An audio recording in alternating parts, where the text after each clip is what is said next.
నిబంధన గురించి రాసుకోండి కదా. నిబంధన. ఈరోజు మన పాఠం ఏంటంటే టైటిల్ ఏం రాసుకుంటారంటే తెలుగా, బైబిల్లో ఉన్నటువంటి దేవుడు నిబంధన సంబంధం కలిగిన దేవుడు అని రాసుకోండి. బైబిల్లో ఉన్నటువంటి దేవుడు అంటే మనం చదువుతున్నాం కదా, ఆది కాడి నుంచి ప్రకటన గ్రంథం వరకు చదువుతుంటాం కదా. 66 పుస్తకాలు, రామారామి 30,000 చిల్లర వచనాలు ఉంటాయి. కాబట్టి ఆది కాండం నుంచి ప్రకటన గ్రంథం మనం చదువుతున్నాం కదా. ఈ పుస్తకంలో ఉన్నటువంటి దేవుడు, బైబిల్లో ఉన్నటువంటి దేవుడు, బైబిల్ దేనైతే దేవుడు అని తెలియజేస్తుందో ఆ బైబిల్లో ఉన్నటువంటి దేవుడు నిబంధన సంబంధం కలిగిన దేవుడు. కాబట్టి దేవునితో నీకు నిబంధన సంబంధం ఉందా? అది ప్రశ్న. దేవునితో నిబంధన సంబంధం ఉందా? అసలు నిబంధన అంటే ఏంటి? నిబంధన అంటే అర్థం ఏంట్రా? దీన్నే నిబంధన. నిబంధనని ఏమన్నాడంటే కావనెంట్, అలాగే అగ్రిమెంట్. అంటే నిబంధన అనగా కావనెంట్. అంటే కావనెంట్ అంటే గ్రీక్ వర్డ్, అంటే నిబంధన. ఏంటి నిబంధన? నిబంధన అంటే అర్థం ఏంటంటే తనగా ఒడంబడిక, ఒప్పందము. ఇప్పుడు నిబంధన చేసుకోవాలనుకో, ఇప్పుడు ఉదాహరణకి ఈ కంపెనీలో కానీ ఎక్కడైనా జాయిన్ అయినప్పుడు ముందుగా ఏం చేస్తారంటే అగ్రిమెంట్ ఇస్తారు. అగ్రిమెంట్ అంటే ఏముంటుందో తల్లిగా, అగ్రిమెంట్ చేసుకోవాలంటే ఎవరు ఉండాలి తల్లిగా? ఇద్దరు ఉండాలి. ఎవరు ఉండాలి? చేయించుకునేవాడు ఉండాలి, చేసేవాడు ఉండాలి. మధ్యలో ఏముంటుందంటే ఒక అంగీకారమైన పత్రం అనేది ఉంటుంది. దాన్నే ఒప్పందము. అగ్రిమెంట్ అంటే నిబంధన ఏంటంటే ఒడంబడిక,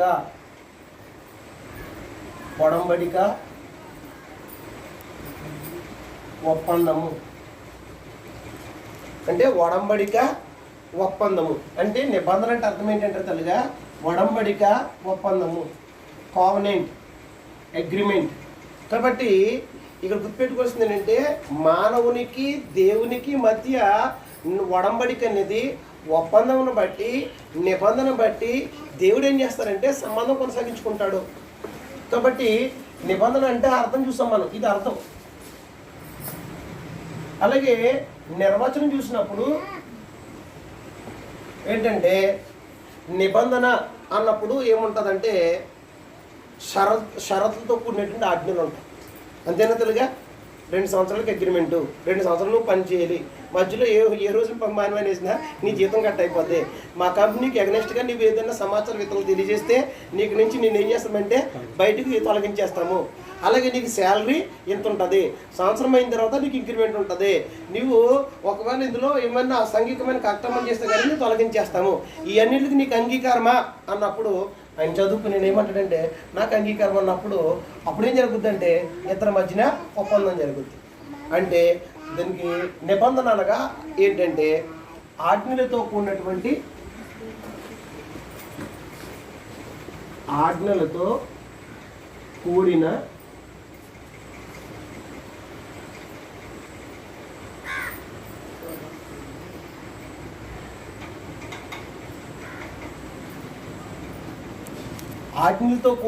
లిఖితపూర్వక ఒప్పందం. అంటే నిబంధన అన్నప్పుడు ఏముంటుందంటే దానికి ఆజ్ఞ ఉంటుంది.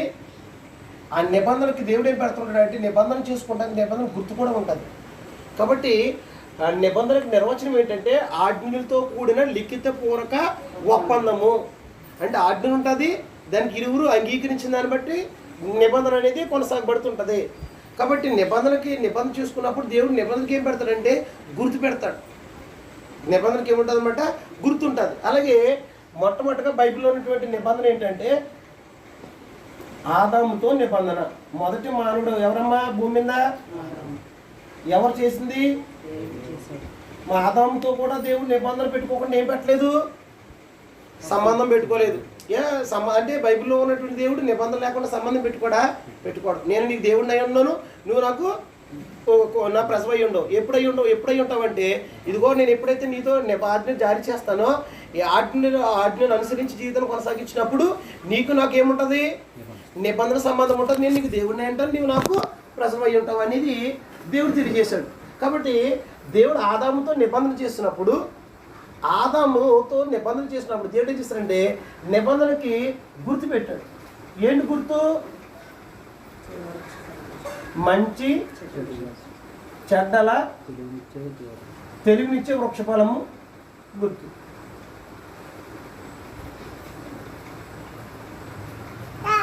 అంటే ఏంటిది? ఈ మంచి చెడ్డలు ఇచ్చే తెలివినిచ్చే వృక్షఫలం ఏమీ లేదన్నమాట, నిబంధనకి గుర్తు. ఏమని చెప్పుకున్నాడంటే ఆదికాండం 2:17 చూద్దాం, రాసుకోండి. ఆదికాండం 2:17.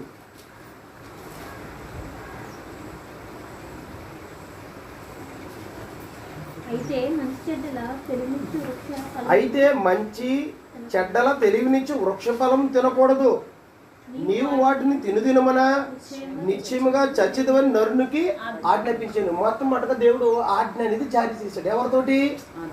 మొదటి మానవుడైన ఆదాముతో, భూమి చేయబడిన ఆదాముతో దేవుడు ఏం చేసుకున్నాడంటే నిబంధన చేసుకున్నాడు. ఏంటి నిబంధన అంటే, ఆదాము ఇదిగో ఏదైనా తోటలో దేవుడు మా ఆదాముని చేసి ఏదైనా తోటలో ప్రవేశపెట్టి, ఇదిగో నువ్వు వృక్షఫలం ప్రతిదీ కూడా నువ్వు నిరభ్యంతరంగా తినవచ్చు.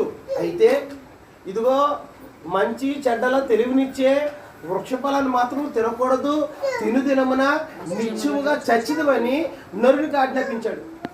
ఇప్పుడు ఆదాం ఎంతకాలం అయితే వృక్షఫలం తినకోకుండా ఎంతకాలం అయితే జీవించాడో, ఎంతకాలం అయితే దేవుని ఆజ్ఞలకు లోబడి వృక్షఫలాన్ని తినకోకుండా జీవితాన్ని కొనసాగించాడో, అంతకాలం దేవునికి ఆయనకి మధ్య ఏముందంటే సంబంధం ఉంది.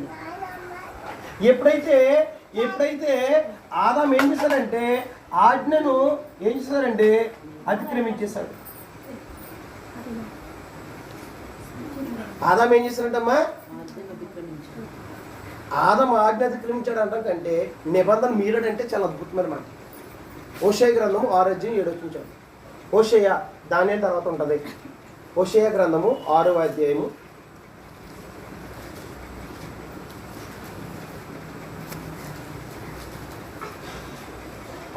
పేజీ నెంబర్ వచ్చి 747.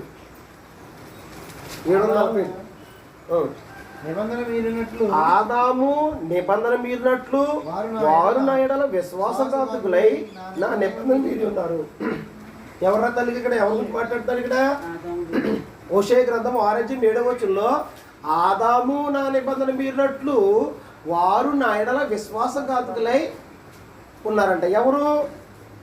నా నిబంధన మీరని అంటున్నారు. ఎవరిని? ఇశ్రాయేలు గురించి మాట్లాడతాడు. ఇక్కడ గుర్తుపెట్టుకోవడం తల్లిగా మీరు రాసుకుని చదివేసినట్లయితే ఒకసారి నా వైపు చూడొచ్చు. మీరు రాసుకున్న తర్వాత చూడండి, ఇబ్బంది.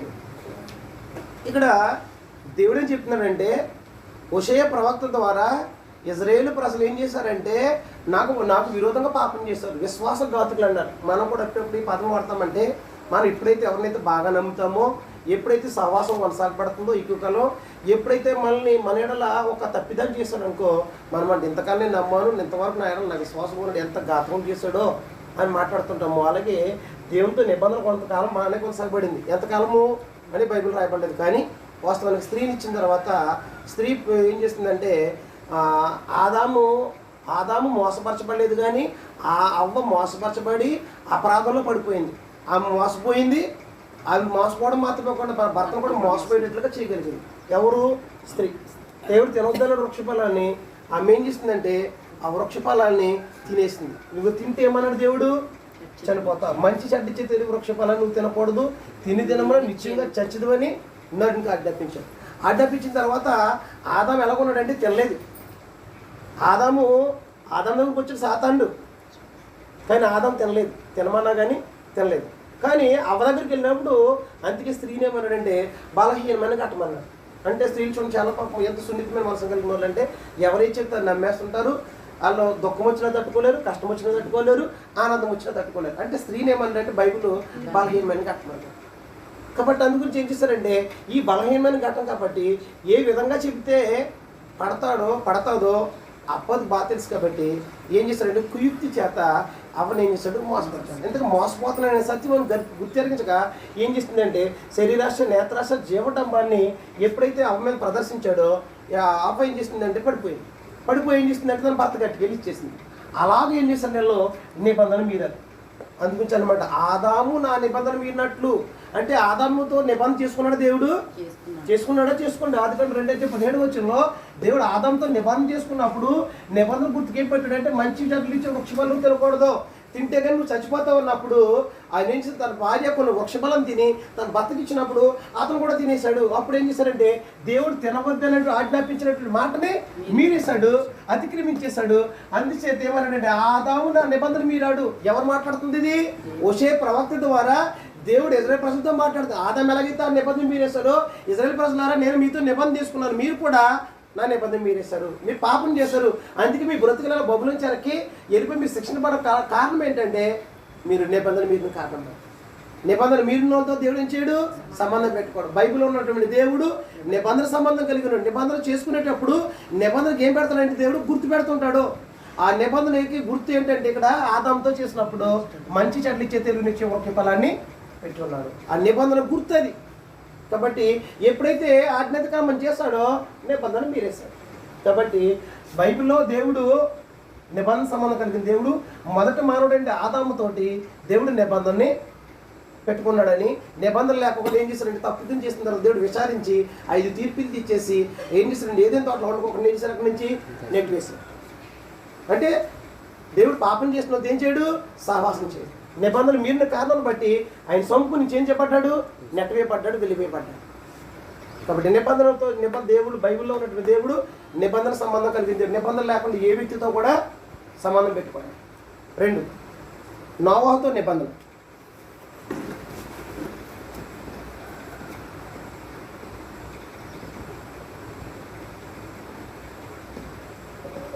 నోవాహుతో నిబంధన ఆదికాండం 6:18 అయితే నీతో నా నిబంధన స్థిరపరచుదును. సరిపోతుంది. ఏంటంటే ఎవరితో చదువు నీవును నీతో కూడా నీ కుమారులను నీ భార్యయు నీ కోడండును ఆ వాడలో ప్రవేశింపవలెను. సరిపోతుంది తల్లి. అంటే ఇక్కడ ఏం తెలియజేస్తున్నాడంటే మనం ఒకసారి ఆలోచించేద్దాం. ఇక్కడ ఏమన్నాడంటే దేవుడు మానవం చేశారు, సంతతిని విస్తరించిన తర్వాత ఏం జరిగిందంటే భూమిని నిండించి ఫలించమన్నాడు. కాబట్టి అలా ఫలించిన తర్వాత దేవుడు ఆకాశం నుంచి చూసినప్పటికీ భూమి మీద ఉన్నటువంటి నరులు ఏమైపోయారంటే దేవుని కుమారులు నరుల కుమారులతో చక్కని వారు చూసి వివాహం చేసుకుంటూ వెళ్ళిపోయారు. బలాత్కారంతో నిండిపోయింది, చెడుతనంతో నిండిపోయింది.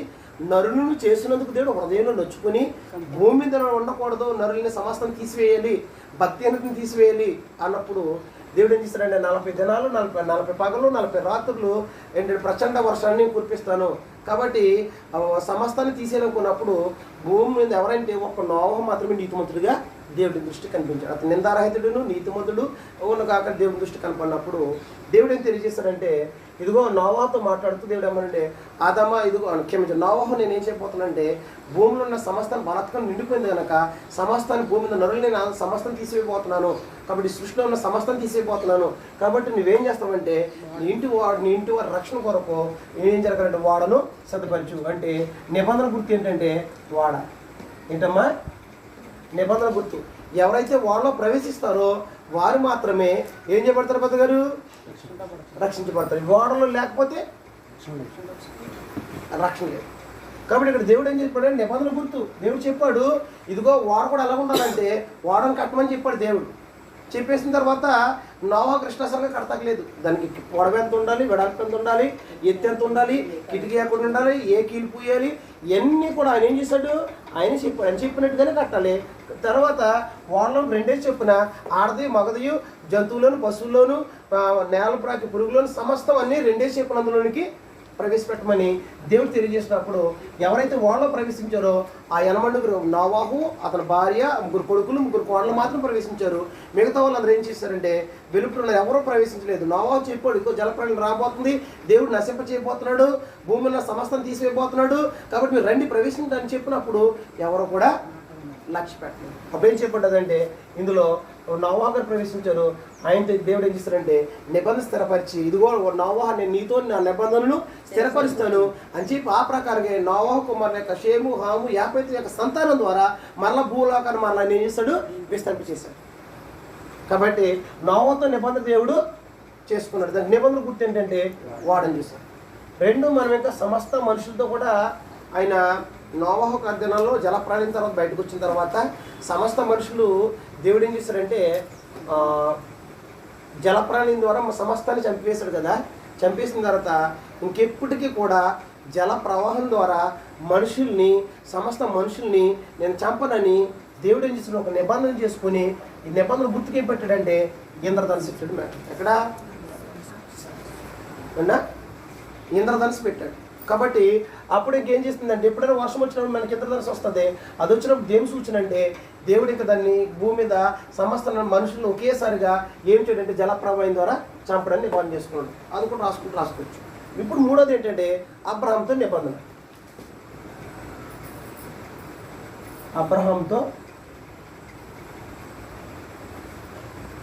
అబ్రహాము యొక్కతో నిబంధన దేవుడు చేసినప్పుడు ఆదికాండం 17వ అధ్యాయము 5 నుంచి కింద చదువుకెళ్తే మనకు విషయం మనకు కనబడుతుంది.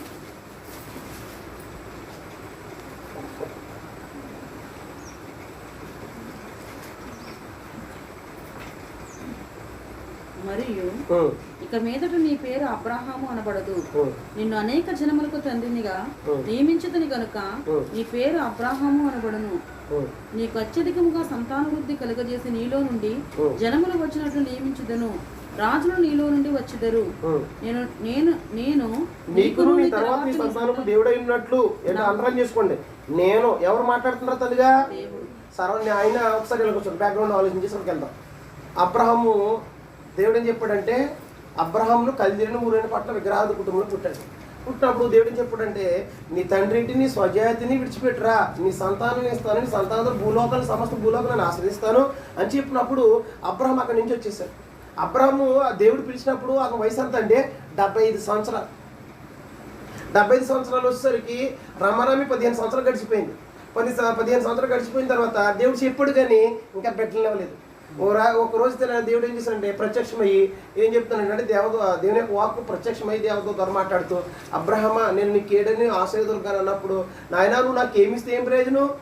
ఇంట్లోనేమో ఆస్తి అనేది విస్తరిస్తుంది, ఏం లేకుండా పోతుంది, నా గర్భాన బిడ్డలు లేకుండా అయిపోయారు, నువ్వు నాకేమిస్తే ఏం ప్రయోజనైనా ఇదిగో ఇంటి పెద్ద దాసుడైనటువంటి ఈ ఎలియాజరే నా ఆస్తి కర్త అవుతాడు అన్నప్పుడు దేవుడు చెప్పాడు అబ్రహమా నీ గర్భవాసం పుట్టబోయాడు, నీకు వారసుడు అవుతాడు, కానీ ఈ దమస్కు ఎలియాజరే ఏం కాదు, నీ ఇంటికి వారసుడు కాదు, ఒకసారి నువ్వు బయటకు రా అని బయటకు రమ్మని ఒకసారి ఆకాశ నక్షత్రం లెక్కించు, ఇసుక రేణువులు లెక్కించు, నీ సంతానం అలాగోనని చెప్పినప్పుడు దేవుని మాట అతను నమ్మాడు, అది అతను నీతిగా ఎంచబడింది. ఆ సందర్భంలో మాట్లాడుతూ 16 అధ్యాయంలో ఒక అవిశ్వాసమైన కార్యక్రమం జరిగింది. 17వ అధ్యాయంలో ఏం చెప్తున్నాడు దేవుడు అబ్రహాముకు ప్రత్యక్ష అబ్రహామా నేను సర్వశక్తి గల దేవుడును అని తెలియజేస్తూ అబ్రహాము అనే ఉన్నటువంటి ఆయన పేరుని దేవుడు దీవించి ఇదిగో నీ పేరు అబ్రహాం అనబడుతుంది.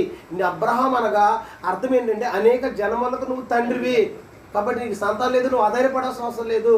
ఇదిగో నీ తర్వాత నేను నీకు ఎలాగైతే దేవుడిని అయ్యానో నీ తర్వాత నీ సంతానానికి నేను దేవుడిగా ఉండాలంటే నీకును నాకును మధ్యన నేను ఒక నిబంధన స్థాపిస్తున్నాను. నీ తర్వాత నేను నీ కుటుంబానికి నీ కుమారుడికి నేను దేవుడై ఉండాలంటే వారు ఏం జరగాలంటే ఇదిగో నేనేం చేయబోతానంటే సున్నతి ఏంటంటమ్మా సున్నతి అనేది జరగబడాలి. చదువు కింద చదివండి తల్లి, ఎక్కడి నుంచి జరగం అక్కడి నుంచి చదివండి.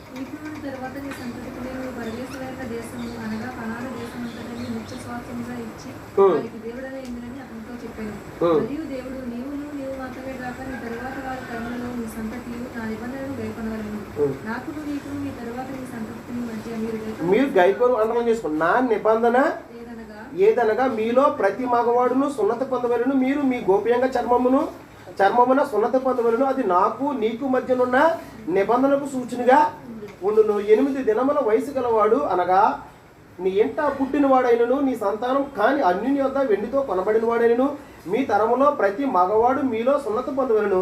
నీ ఇంట పుట్టిన వాడును నీ వెండితో కొనబడిన వాడును తప్పక సున్నతి పొందవలను. అప్పుడు నా నిబంధన మీ శరీరం ముందు నిత్య నిబంధనగా ఉండును. సున్నతి పొందని మగవాడు అనగా ఎవరి గోప్యంగా చర్మమున సున్నతి చేయబడదో అట్టివాడు తన జనంలో నుండి కొట్టివేయబడును. వాడు నా నిబంధన మీరి ఉన్నాడని అబ్రహాంతో చెప్పాను. ఇక్కడేం చెప్పుకున్నాడు ఇక్కడ దేవుడు? అబ్రహాం ఇంకా బిడ్డలు పుట్టలేదు. బిడ్డలు పుట్టక మునిపైన ఏం చెప్తానంటే అబ్రహమా అబ్రాహ్మ నీ పేరు అబ్రాహ్మ కాదు, నీ పేరు అబ్రహాం అనబడుతుంది. అంటే నువ్వు అనేక జనములకు తండ్రి. ఇదిగో నీకును నాకును నీకు మధ్యన నాకు మధ్యన ఒక నిబంధనలను స్థిరపరుస్తున్నాను. ఆ నిబంధన ఏంటంటే ఇదిగో అది నిత్య నిబంధనకు సూచనకుంటుంది. ఇదిగో సున్నత పొందవలను. నీలో మీ ఇంట పుట్టిన ప్రతి మగవాడు ఏంటంట, ఇంట పుట్టిన ప్రతి మగబిడ్డ, ఎంత బిడ్డ? పసికందు. ఎన్ని దినాలు? 8 దినాలు ఉన్నటువంటి బిడ్డకే. ఈ పుట్టాడన్న బిడ్డ 8 దినాలంటే ఎంత ఉంటారు తల్లిగా? సరిగా కళ్ళు కూడా సరిగా తెల పసికందు. 8 దినాల పసికందుకి నువ్వేం జరగాలంటే ఏమైనా గోప్యంగా చాలా మంది ఏం చెప్పబడుతుంటే కట్ చేయబడాలి. అప్పుడు ఏమవుతుందండి, అది ఏమవుతుందంటే ఆ సున్నత అనేది నీకును నాకును మధ్య నిత్య నిబంధనగా ఉంటుంది. ఒకవేళ సున్నత చేయబడకపోతే కనుక వారిని ప్రజల్లోనూ నేను కొట్టివేస్తాను. అందుకుంచే కదా ఐగుప్తు దేశంలో మోషే నివసించినప్పుడు తన బిడ్డలకు సున్నత చేయలేని కారణం బట్టి అతను తన భార్యను వెంట పెట్టుకుని మేమ తీసుకొస్తున్నప్పుడు ఏం జరిగిందంటే దేవుడు మోషని చంపడానికి వెళ్ళిపోయాడు. ఎందుకంటే అతను తన బిడ్డకి ఏం చేయలేదు, సున్నత చేయలేదు. అంటే నిబంధన విషయంలో దేవుడు అంత స్ట్రిక్ట్గా ఉంటాడు. నా నిబంధన మీరినట్టు సున్నత చేయకపోతే కనుక అక్కడ లాస్ట్లో చెప్పాడు, నా నిబంధనని మీరినట్లు కనుక వాడిని జనంలో ఉండకుండా నేను చేస్తాను, కొట్టివేస్తాను. కాబట్టి ఇదిగో నీ తర్వాత అబ్రహాం నీకు దేవుని అయ్యాను, నీ తర్వాత నీ సంతానాన్ని దేవుని ఉండాలంటే నీకు నాకు మధ్య ఏంటంటే నిబంధన సంబంధం కలిగిన దేవుడు. ఇదిగో నిబంధన ఏంటంటే అందుకే అబ్రహాం సంత మాట్లాడితే దావీదు కూడా అంటాడు గొల్లియతు, ఈ సున్నత లేనటువంటి ఫిలిస్తీయుడు ఏపాటి వాడు అంటే సున్నత లేనివాడు అంటే వాళ్ళకి ఎలా అంటే ఎగతాళి చీపుకుంటుంది. ఎందుకంటే దేవుని బిడ్డలని ఒక అతిశయం. ఎందుకంటే వారి తండ్రి అయి ఉంటాడు. దేవుడు కనుక తన వెనకాల ఉండేవాడు ఎవరు? దేవుడు. అందుకే యుద్ధం చేసిన నేను కాదని యెహోవా అన్నాడు. ఆయన ఏ పడ్డాడు? చిన్నపాటి వయసు, పెద్ద పెద్ద మహామహంలే సౌలే వెనక వెళ్ళిపోయినట్టు సందర్భంలో ఈయనటువంటి చిన్న పిల్లగాడు. అలాంటి ఆయన దాని ధైర్యం ఏంటంటే నేను సున్నత పొంద వెనకున్నది ఎవరంటే నా దేవుడే యెహోవా. ఆయన యుద్ధం ఆయన చూసుకుంటాను, నేను కాదు, నేను నిలబడితే చాలు. కాబట్టి అలా నేను అలాంటి గొప్ప వంశం అనమాట. అబ్రహాం అంటే మామూలు వ్యక్తి కాదు. అలాగే మన అబ్రహాము, ఇస్సాకు, యాకోబు యొక్క జీవితం మనం ఆలోచించేది ఆదుకోండి. యాకోబు అంటే దేవుడు ఎంత దీవించాడంటే దేవునితోనూ మనుషులతోనూ అబ్రహాం యొక్క సంతానం అంటే మామూలు సంతానం కాదు. అలా అబ్రహాము బ్రీడ్ అంటే మామూలు బ్రీడ్ కాదు. వాళ్ళు ఇజ్రాయేల్ ఏమంటే దేవునితోనూ మనుషులతోనూ పోరాడే వ్యక్తి. కాబట్టి అబ్రహాంతో దేవుడు నిబంధన చేసుకున్నప్పుడు నిబంధనకి ఏం గుర్తుపెట్టాడంటే సున్నత పెట్టాడు. ఇదిగో నా నిబంధన మీరితే కనుక ఇదిగో సున్నత చేయబడకపోతే నేను అది దేవుడిని ఉండడం. నిత్యము నీ ప్రజలకు నేను దేవుడై ఉండాలంటే వారు ఏం జరగలుగుతారుగా? సున్నత చేయలేదు. సున్నత ఎవరు చేయబడాలి? మగబిడ్డకు మాత్రమే చేయబడాలి. అది కూడా ఎప్పుడు చేయాలి? 8 దినాన్ని చేయాలి. ఎవరైనా గోప్యంగా చర్మం అనేది కట్ చేస్తే అప్పుడు దేవుడు ఏం చేస్తాడు? వారికి ఆ బిడ్డకి ఏమవుతాడనమాట? దేవుడు అయి ఉంటాడు, ఆ బిడ్డకి తండ్రి అయి ఉంటాడు. ఇది అబ్రహాం యొక్క సంతానం. అందుగురించి యేసుక్రీస్తు వారు కూడా ఏం చేశారు? అబ్రహాం సంతానం నుంచి వచ్చింది కాబట్టి ఆయన కూడా సున్నత చేశారు. ఎవరికి? యేసుక్రీస్తు. కాబట్టి అబ్రహాం పుట్టిన ప్రతి వారికి దేవుడు తండ్రి అయి ఉండాలంటే దేవుడు అయినా ఖచ్చితంగా ఏం జరగాలి? సున్నత జరగాల్సిందే. సున్నత జరగకపోతే దేవుడు ఏం చేస్తాడు? వారికి దేవుడు అయి ఉన్నాడో వారిని కొట్టివేయబడుతుంది. ఒకవేళ నీకు బిడ్డలు పుట్టలేదు అనుకో, అన్ని అర్థం నుంచి వెండి రోజు కానీ బంగారు చేత కొనుక్కున్నా కూడా ఆడు కూడా ఏం జరగాలంటే సున్నత చేయవలసిందే. ఎందుకంటే నేను తర్వాత నీకు దేవుడు అయి ఉండాలంటే సున్నతను బట్టే నిబంధన గుర్తుంది. ఎందుకంటే నేను నీకు దేవుడిని యేసుకుమార్ గారి దేవుడిని యేసుకుమార్ దేవుడు అవ్వాలంటే నన్ను నేను అబ్రహాం దేవుని, ఇస్సాకు దేవుని, యాకోబు దేవుని ఆయన దేవుడు అవ్వాలంటే నిబంధన సంబంధం కలిగి సున్నత లేచైపోతే దేవుడు అయి ఉండక అవకాశం లేదు. బైబిల్లో ఉన్న దేవుడు నిబంధన సంబంధం కలిగిన దేవుడు. ఆదాముతో నిబంధన చేసుకున్నప్పుడు గుర్తేపట్టాడంటే మంచి చెడ్ల ఇచ్చే వృక్షఫలాన్ని పెట్టున్నాడు. 2 నోవాహుతో నిబంధన చేసినప్పుడు వాడు గుర్తుగా పెట్టుకున్నాడు. 3 అబ్రహాంతో నిబంధన చేసినప్పుడు సున్నత అనేది గుర్తుగా పెట్టబడడం జరిగింది. 4 ఎక్కువ లెంత్ చేయడం కంటే నేను కొన్ని రెడీ చేసుకుంటాను. ఇశ్రాయేలుతో నిబంధన. నిర్గమకాండం 19:5 నిర్గమకాండము 19:5. ఎందుకంటే మనం ముందుకెళ్ళాలి. అందరూ తీసుకుంటారు తల్లి.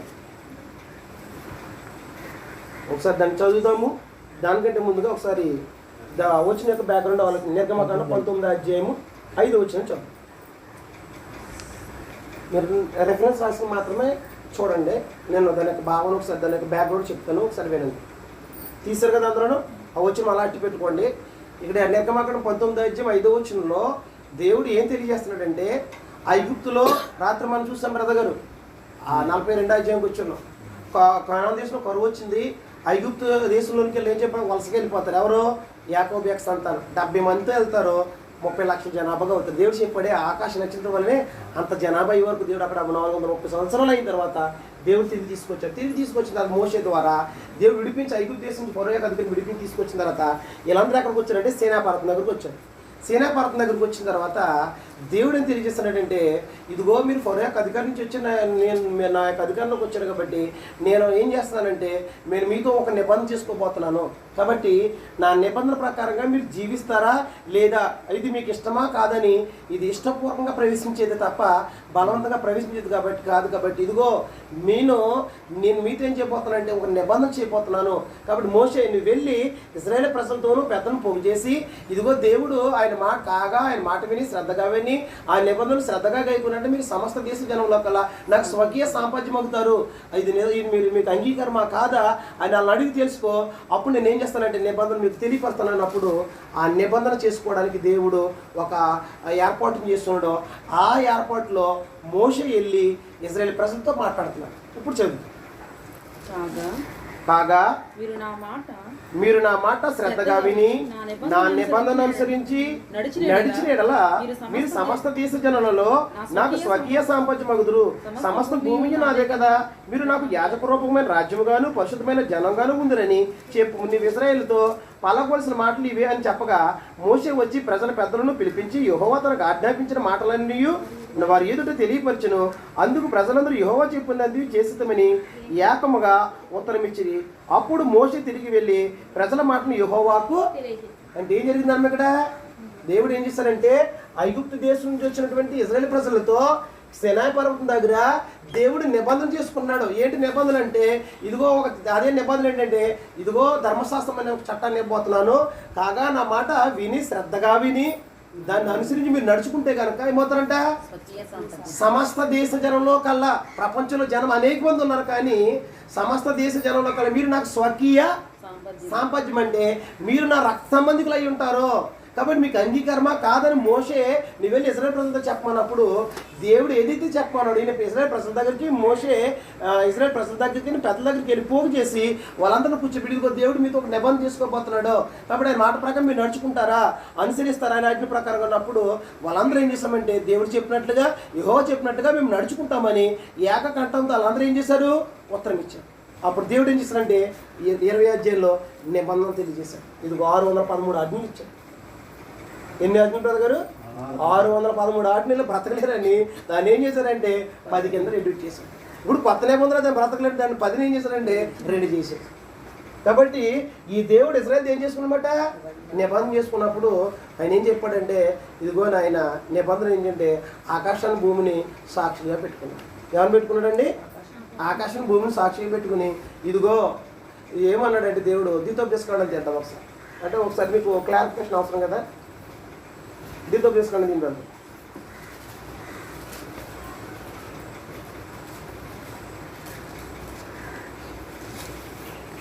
30వ అధ్యాయంలోకి వచ్చింది చూడండి.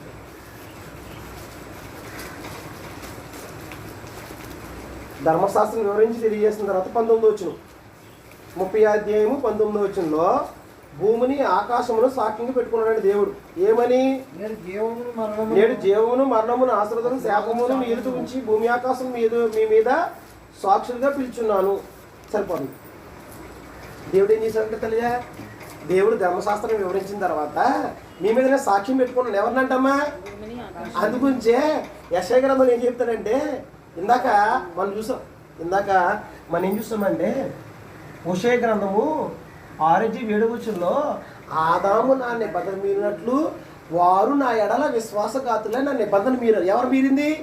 ఇశ్రాయేలు మీరారు. ఎలా మీరారంటే మనకు తెలుసు. మీరు వినండి. ఫస్ట్ ఆఫ్ ఆల్ యెషయా గ్రంథం 1వ అధ్యాయంలో దేవుడు యెషయా ప్రవక్త ద్వారా దేవుడు ఏం తెలియజేస్తాడంటే బబులోను వీళ్ళని అసూరు చేత కంపించిపోతున్నాను. ఎందుకు కంపించిపోతున్నానంటే అమ్మ ఒకసారి వినండి. వాడు ఏమన్నాడంటే నేను తండ్రిని అయితే నేనే యజమాని అయితే నాకు రావాల్సిన ఘనత ఏది? నన్ను సృష్టికర్తలను నన్ను విడిచిపెట్టి సృష్టం పూజించడానికి వెళ్ళిపోయారు. ఇదిగో ఎద్దు తన కామందు తిరుగుతుంది, గాడిద తన సొంత వారితో తిరుగుతుంది. ఇదిగో ఈ ప్రజలు నేను కని పెద్దవారిగా చేశాను, వారినామని తిరగబడి ఉన్నారు. నేను చేసినట్టు ద్రోహం ఏంటని దేవుడు ఎవరు చెప్తున్నాడంట? ఆకాశానికి భూమి చెప్తుంది. ఏ ఆకాశం భూమి ఎందుకు చెప్తున్నాడు?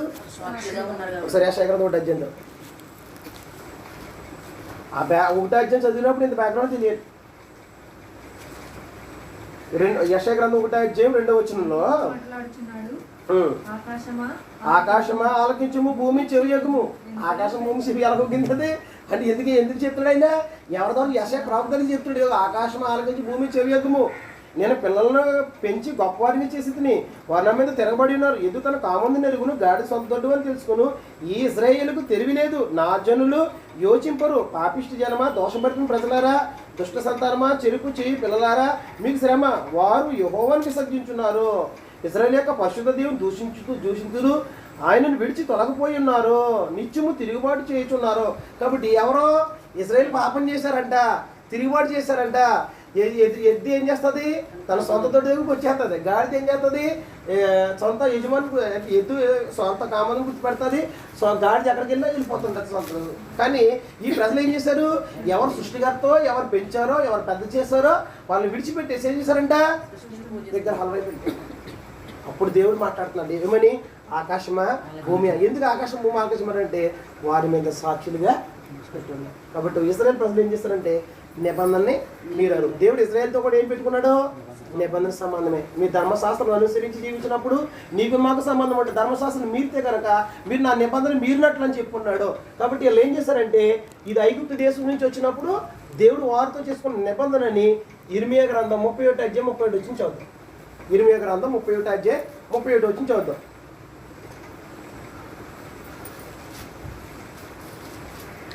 పేజ్ నెంబర్ వచ్చి 655.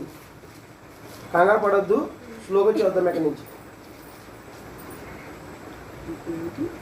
31:38 అమ్మ. ఇదిగో నేను ఇశ్రాయేలు వారితోనూ యోధా వారితోనూ క్రొత్త నిబంధన చేయ దినములు వచ్చున్నవి.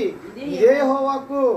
అది ఐగుప్తులో నుండి వారిని రప్పించుటగా నేను వారి చేయి పట్టుకునే దినమున వారి పితరులతో నేను చేసిన నిబంధన వంటిది కాదు. ఏంటంటే తనకి ఎక్కడ చేశాడు ఆయన? ఇంతమంది ఇలా చూడవచ్చు. ఎక్కడ చేశాడా? ఐగుప్తు. ఎప్పుడు? నిర్గమాకాండం 19:5 దేవుడు వారితో చేసుకున్నాడు, చేయి పట్టుకు తీసుకొని నిబంధన చేసుకున్నాడు కదా. ఇదిగో మీరు నా మాట అంటారా, నా నిబంధన కనుక కైకుంటారా, నేను మీకు దేవుడిని ఉంటాను, మీరు నా ప్రజలై ఉంటారని దేవుడు వారితో నిబంధన చేసుకున్నప్పుడు మరి ఆ నిబంధన ఏం చేశారంట? వాళ్ళు భంగం చేసుకున్నారంట. ఆ మాట కింద చూడండి ఒకసారి. ఐగుప్తుల నుండి వారిని రప్పించగా నేను వారు చేపట్టుకున్న దినమున వారి పితరులతో నేను చేసిన నిబంధన వంటిది కాదు. నేను వారి పెనిమిటి నేను వారు ఆ నిబంధనను భంగం చేసుకున్నది. ఇదే యెహోవాకు. ఏమైపోయిందంట తల్లిగా? వాళ్ళు ఏం చేసుకున్నారంటే నిబంధనని. ఎవరు? ఇశ్రాయేలు ప్రజలతో దేవుడు వారు అంటున్నాడు. ఎవరితో మాట్లాడుతుంటే అబ్రహాం ఇస్సాకు యాకోబుల యొక్క సంతానం ఏంటి?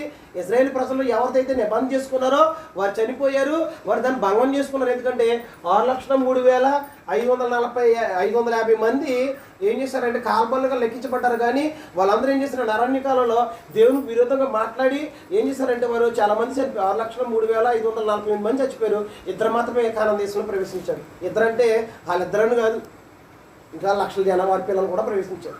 ఆ ఇద్దరు వెళ్తారు కూడా పర్వాలేదు కూడా ఇద్దరు వెళ్తారని లోపలి తీసుకుని రాంగ్గా మాట్లాడతారు కానీ అది కాదు. కాబట్టి ఆ నిబంధనలు ఏం చేశారంటే భంగం చేసుకుని నేను పెనుమిటినైనను నా నిబంధన వారు భంగం చేసుకోండి. ఇది మీ ప్రవక్త ద్వారా దేవుడు ఏం చెప్తున్నాడంటే ఇదిగో ఇశ్రాయేలు ప్రజలారా మీరు శ్రద్ధగా వినండి.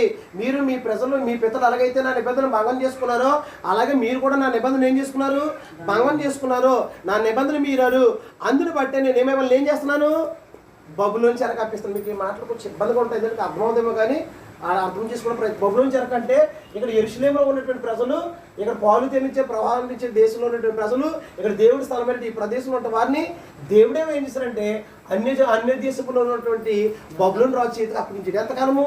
70 సంవత్సరాలు శిక్ష అనిపించాను. 70 సంవత్సరాలు నేను శిక్ష జీవితంగా అనిపించున్నాను. ఆ దినములు అయిన తర్వాత నేను కొత్త నిబంధన చేయబోతున్నాను. ఏం చేయబోతున్నానండి? కింద వచ్చి చేద్దాం. 33 వచ్చి ఈ దినములైన తర్వాత నేను ఇశ్రాయేలు వారితోనూ యోధా వారితోనూ చేయబోయే నిబంధన ఇదే. వారి మనసులో నా ధర్మ విధి ఉంచెదను, వారి మీద దాని మీద రాసేదను. ఇదే యెహోవాకు ఇదే. నేను వారికి దేవుడిని అయిందును, వారు నాకు జనులగుదురు. వారు మరి ఎన్నడను యెహోవాను గురించి బోధనందుము అని తమ పొరుగువారిని కానీ తన సహోదరులకు కానీ ఉపదేశం చేయరు. నేను వారి దోషములను క్షమించి వారి పాపములు నీకు ఎన్నడను జ్ఞాపకం చేసుకుని కనుక అల్పులేమి గనులేమి అందరూ నా నెరుగుదురు, ఇదే యెహోవా వాక్కు అని ఇక్కడ ఏం తెలియజేస్తాడంటే ఇది యెహోవా వాక్ అంట. ఏంటనంటే ఈ దినములైన తర్వాత వీళ్ళు నిబంధన భంగం చేసుకున్నారు కాబట్టి నేనేం చేస్తానంటే ఈ ఉన్న నిబంధన ఏం చేస్తానంటే తీసివేసి దాన్ని పాతగా చేసి దీని స్థానంలో దేవుడు ఏం చేయబోతాడంట, కొత్త నిబంధన చేయబోతున్నాడంట. అందుకని మీ పుస్తకాల్లో కూడా కనపడుతుంది, బైబిల్ 2 భాగాలు, పాత నిబంధన కొత్త నిబంధన కనపడుతుంది. అంటే పాత ఉన్న నిబంధనే పాతగా అయింది, దేవుడు ఇంకో నిబంధన ఇచ్చాడు కదా కొత్త నిబంధన. అంతేగాని నిబంధన దేవుడు ఏం చేసిన మార్చేశాడు. ఇదిగో నిబంధన మీరు భంగం చేసుకున్నారు కాబట్టి ఇదిగో నేను కొత్త నిబంధన చేయబోతున్నాను. కొత్త నిబంధన అలాంటిది, కొత్త నిబంధనకి పాత నిబంధనకి చాలా వ్యత్యాసం ఉంది. ఇక్కడ కొన్ని మనం జాగ్రత్తగా ఆలోచన చేయాలి. మీ సమయాన్ని ముందుగా విడిచిపెట్టాలి, కంగారు పడద్దు. కుమార్ పాప గురించి నేను ఆలోచించాను తప్ప ఎవరి గురించి ఆలోచించాను. పాప ఆయన్ని డ్యూటీ మార్గం వచ్చేసరే. ఇక్కడ ఈ వ్యత్యాసం గమనించండి, బాగా రాసుకుంటారు కదా, మీరు కూడా రాసుకోవాలి. ఇది పాత నిబంధన, ఇది ఇశ్రాయేలు వారితో చేయబడింది.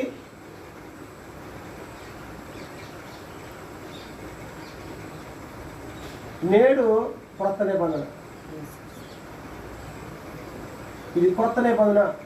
దీనికి ఎవరి ద్వారా ఇవ్వబడింది అంటే ఇది మోషే ద్వారా ఇవ్వబడింది. ఓకే, ఇప్పుడు దేవుడు ఏం తెలియజేస్తున్నాడంటే ఇక్కడ కొన్ని విషయాలు మనం ఆలోచించేది. ఈ దినములు అయిన తర్వాత ఇశ్రాయేలు వారితోనూ యోధా వారితోనూ కొత్త నిబంధన చేయ దినములు వస్తున్నాయి అని చెబుతూ ఒక విశేషమైన సంగతిని తెలియజేస్తున్నాడు. ఏమనంటే ఎవరైతే కొత్త నిబంధన ప్రవేశిస్తారో ఈ దేవుడు ఈ నిబంధన ఇశ్రాయేలుతో మాత్రమే చేశాడు. ఈ ధర్మశాస్త్రం అనేది, ఈ నిబంధన అనేది ఇశ్రాయేలు వారితో మాత్రమే దేవుడు చేసుకున్నాడు. కానీ ఈ కొత్త నిబంధన అనేది ఎవరితో చేయబడిందంటే సర్వ మానవాళి.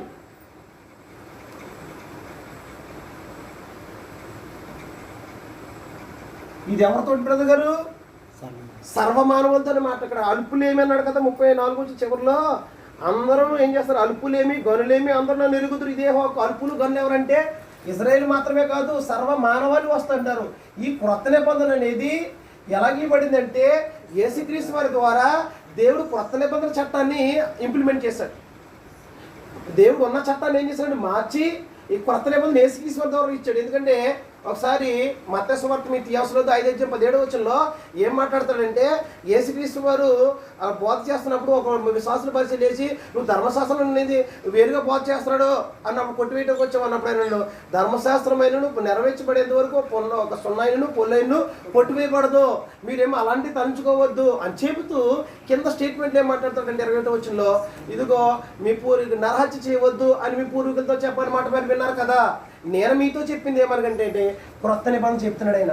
కొత్త నిబంధన చెప్పాడు ఏమనంటే నీ సహోదరుని వ్యర్థుడా ద్రోహి అంటే నువ్వు విమర్శలోకి వస్తున్నావు. అక్కడ చేస్తే పాపము, ఇక్కడ ఆలోచన చేస్తే పాపము. ఇంకా కింద వస్తున్నదంటే నీవు మొదట నీ సహోదరుని మీద ఎవరైనా విరోధం వచ్చినప్పుడు నీకు మొదట నువ్వు బలర్పిస్తున్నప్పుడు అది జ్ఞాపకం వస్తే కనుక బలర్పించడం కంటే ముందు నీ సహోదరునితో వెళ్ళి సమాధాన పడరా. దేవుడు బలిని కోరుకోలేదు, సమాధానం కోరుకున్నాడు కాబట్టి ముందు సహోదరుతో సమాధాన పడాలి. సమాధాన పడకోకుండా నువ్వు ఆరాధన చేసినా భక్తి చేసినా దేవుడు యాక్సెప్ట్ చేయడు. రెండో పాయింట్ చెప్తాడు, ఒక స్త్రీని అక్కడ ధర్మశాస్త్రం మీ పూర్వీకులతో చెప్పనమాట విన్నారు. ధర్మశాస్త్రంలో వ్యభిచారం చేస్తే పాపం. ఎక్కడ నిర్గమకాండం 20 అక్కడ మాట్లాడతాడు. మొదటిది దేవునికి మానవునికి సంబంధించిన 4 ఆజ్ఞలు ఉంటాయి, మానవునికి సంబంధించిన ఆజ్ఞలు 6 ఉంటాయి. కాబట్టి అందులో తండ్రిని పూజించాలి, సన్మానించాలి. 2 వ్యభిచరించకూడదు, నరహత్య చేయకూడదు అని మాట్లాడతాడు. ఇక్కడ నరహత్య చేస్తే పాపం అన్నాడు, ఇక్కడ సహోదరుని ద్వేషిస్తే పాపం అన్నాడు. ఇక్కడ ఏమన్నాడంటే వ్యభిచరిస్తే పాపం అన్నాడు. ఇక్కడ ఏమన్నాడంటే ఒక స్త్రీని మోహపు చూపుతో చూస్తేనే హృదయాన్ని వ్యభిచరించినట్టు అన్నాడు. అంటే ఈ నిబంధనకి ఏముందంటే చాలా వ్యత్యాసం ఉంది. ఈ నిబంధన కంటే నిబంధన శ్రేష్టమైంది.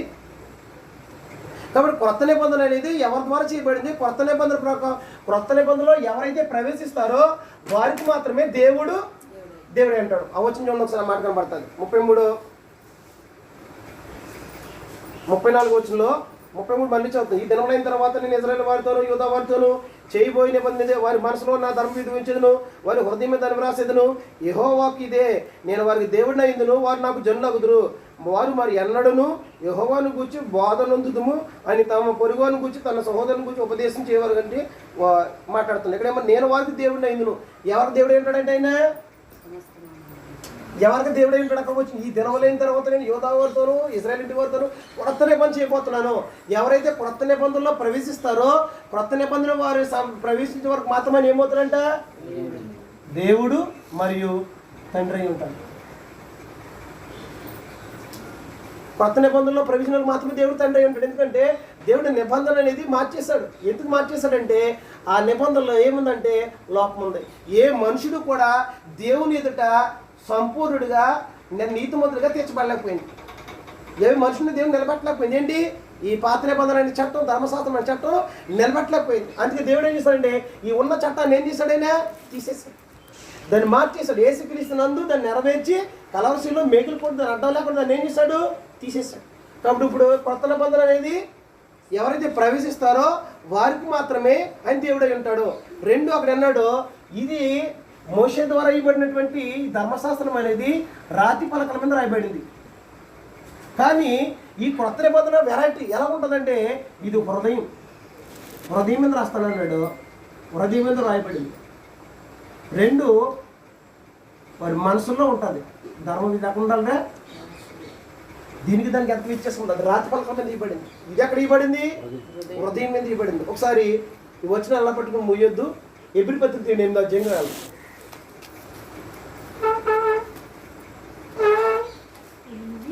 ఎబ్రీ పత్రిక 8వ అధ్యాయము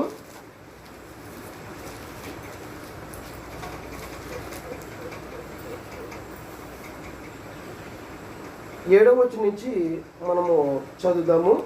అలాగే 9వ వచనం కూడా ఒకసారి చదివి 8వ అధ్యాయం 7వ వచనంకి వెళ్దాం. అది నేను ఒకసారి అమ్మ ఎబ్రీ పత్రిక 9వ అధ్యాయం 1వ వచనం ఒకసారి చదువుతాం. మొదట నిబంధనకైతే సేవానీయులు ఉన్నాయని చెప్పేసి మాట్లాడుతుంటాడు. ఇప్పుడు ఒకసారి 8వ అధ్యాయంలోకి 7వ వచనం చూద్దాం. ఆ మొదట నిబంధన లోపము లేనిదైతే రెండవ దానికి అవకాశం ఉండనేరదు. అయితే ఆయన అపేక్షించి వారితో ఎలాగూ చెప్పుచున్నాడు, ప్రభు ఇట్లనెను, ఇదిగో ఒక కాలం వచ్చున్నది, అప్పట్లో ఇశ్రాయేల్ ఇంటి వారితోనూ యోదావి ఇంటి వారితోనూ నేను కొత్త నిబంధన చేదును. అది నేను ఐగుప్తు దేశంలో వీరి పితరులను వెలుపలికి రప్పించుటకే వారి చేయి పట్టుకుని దినమున వారితో నేను చేసిన నిబంధన వంటిది కాదు. ఏమనగా వారి నా నిబంధనలో నిలవలేదు కనుక నేను వారిని అలక్ష్యం చేసేతోనని. దేవుడు ఎందుకు అలా అన్న ఇశ్రాయేల్ ప్రజలను అలక్ష్యం చేశాడంట? నిబంధనలో నిలిచిలేరు. ఆ నిబంధన మీరేస్తారు. ఎవరో కూడా నిలిచిలేరంట. అందుగురించి ఏమనంటే ప్రభు ఇలాగ చెప్పుచున్నాడు, ఆ దినములైన తర్వాత ఇశ్రాయేలు వారితోనూ నేను చేయబడిన నిబంధన ఏదనగా వారి మనసులో నా ధర్మవిధులు ఉంచేదును, వారి హృదయం మీద వాటిని రాయుదును, నేను వారికి దేవుడిని అయిందును, వారు నాకు ప్రజలయ్యిందురు. వారిలో ఎవడను ప్రభును తెలుసుకొనడని తన పట్టణస్తునికైన తన సహోదరునికి ఉపదేశమును చేయడు. వారిలో చిన్నల మొదలుకొని పెద్దల వరకు అందరూ నన్ను తెలుసుకుందరు. నేను వారి దోషములను విషయమై దయ కలిగి వారి పాపములు ఇకను ఎన్నడను జ్ఞాపకం చేసుకోనని ప్రభు సెలవుచున్నాడు. ఆయన కొత్త నిబంధనని చెప్పుడు చేత మొదటిది పాతగా చేస్తున్నాడు. ఏది పాతగిలి ఉడికిపోవునో అది అదృశ్యమొకటుకు సిద్ధముగా ఉన్నది. అంటే ఇక్కడ ఎబ్రీ పత్రిక మనం చదువుతున్నప్పుడు ఏం తెలియాలంటే పాత నిబంధనలు వివేకానంద పుస్తకం బాగా అర్థమవుతుంది, బాగా అర్థం. ఎందుకంటే ఎబ్రీ నుండి క్రైస్తవ నుండి పత్రిక రాసి మాట్లాడితే అలా అత్యమైన దేవుడు యెహోవా మా ఎబ్రీలము, అలాగే మేము మాకు మోసే ఉన్నాడు, మోసే ధర్మశాస్త్రం ఉంది, అగ్రపీఠాలు ఉన్నాయి, మాకు ప్రధాన యాజకుడు, ఇది ఎలా ఉంటాయి. ఈ పుస్తకం ఏం చెప్తుందంటే అక్కడ మోసే కంటే గొప్పవాడు అన్నట్టు యేసుక్రీస్తు, అక్కడ ప్రధాన అహరోను యాజకత్వం ఉంది, ఇక్కడ యేసుక్రీస్తు ప్రధాన యాజకుడు. అక్కడ ఆ విశ్వాసం కంటే ఈ విశ్వాసం క్రైస్తవుల యొక్క విశ్వాసం గొప్పది. పాత నిబంధన ఇజ్రాయెల్ కంటే క్రైస్తవులు చాలా గొప్పవారు. పాత నిబంధన కంటే కొత్త నిబంధన శ్రేష్టమైంది అని చెప్పడానికి ఉద్దేశించబడింది ఈ ఎబ్రీ పత్రిక. ఆ ఉద్దేశంలో మాట్లాడితే ఏమన్నాడంటే ఇదిగో దేవుడు ఇజ్రాయెల్ ఈ దినములు అయిన తర్వాత మొదటి నిబంధనలో ఏముందంట? లోపం ఉంది కనుక దేవుడు దాన్ని ఏం చేశారంట? లోపం కలిగింది కనుకనే రెండవ దానికి అవకాశం ఉంది. లోపం లేకపోతే రెండో దానికి అవకాశం ఉండదు కనుక ఏంటి లోపం అంటే ఈ ధర్మశాస్త్రం ప్రకారంగా ఏ మనుషుడు కూడా ఏం చేయలేకపోతున్నాడు? నీతిమంతుగా చేర్చలేకపోతున్నాడు. ఉదాహరణకి 10 ఆజ్ఞలు ఉన్నారు చెల్లి, నేనే దేవుడిని, వేరొక దేవుడు ఉండకూడదు, ఆకాశం మీద కానీ కింద భూమి మీద కానీ నేల మీద ఏ రూపాయలు సాగిలు పడకూడదు, మొక్కకూడదు, పూజింపకూడదని చెప్పాడు, విశ్రాంతి దినాన్ని అనుసరించాలని చెప్పాడు, నా నామానికి అర్థంగా ఉచ్చరించకూడదని చెప్పుకున్నాడు. 4 ఆజ్ఞలు.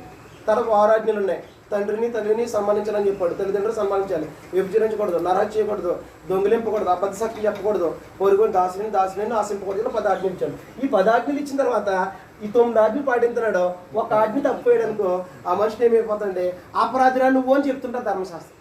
అంటే నువ్వు ఏ మనుషులు ఏం చేయలేకపోతున్నావు బట్టి దేవుని ఎదుట నీతిమంతునిగా తీర్చబడలేకపోతున్నావు. మరి చట్టం లోపం కలిగింది కాబట్టి నువ్వు చట్టం ఇచ్చిన తర్వాత ఇప్పుడు ఉదాహరణకి ఆ చట్టం రద్దు అవ్వాలంటే దాన్ని నెరవేర్చేనే కానీ ఏముండదు, విలువ ఉండదు. అప్పుడు ఆ చట్టం రద్దు చేయాలంటే ఆ చట్టాన్ని ఏసుకిస్తారు వచ్చి దాన్ని నెరవేర్తించితే అప్పుడు కొట్టేయడానికి అవకాశం ఉంటుంది. తీసుకున్న ధర్మశాస్త్రాన్ని అంతటిని అది నెరవేర్చి కలవరిశిలో దాన్ని ఏం చేశారనమాట, కొట్టివేసి అడ్డం లేకుండా తీసేశారు. ఇప్పుడు ధర్మశాస్త్రం ఏం చేయబడింది అనమాట, కొట్టివేయబడిందంటే దాని అర్థం మీరు మళ్ళీ తప్పు కాపాటు తీసుకుంటే అసలు ఏముండదు.